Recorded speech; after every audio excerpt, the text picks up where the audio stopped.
Ако Израел возврати со иста мера кон Иран, тоа би значило војна од поголеми размери, кој ќе го зафати целиот регион или пак ќе го вовлече светот во воен конфликт, вели универзитетскиот професор по безбедност Злате Димовски, кој појаснува дека дел од државите или милитантните организации од Блискиот Исток размислуваат за начини како да вовлечат и трети страни во конфликтот. Затоа што враќањето или евентуално сегашниот напад, ако одат со иста мера да му вратат на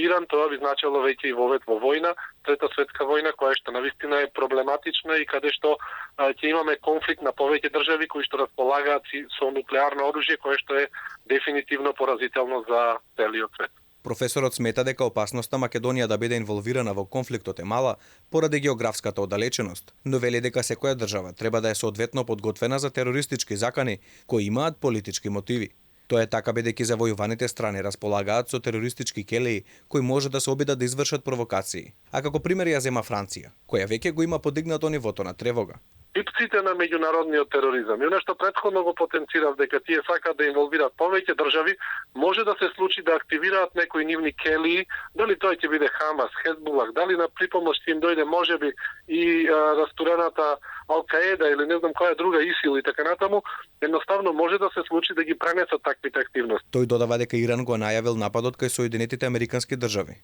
што покажува дека тие се соочувале со политички притисок да се конфронтираат со Израел, состојба која ја делат и други исламски држави, а кои се уште не се впуштиле во вооружена конфронтација.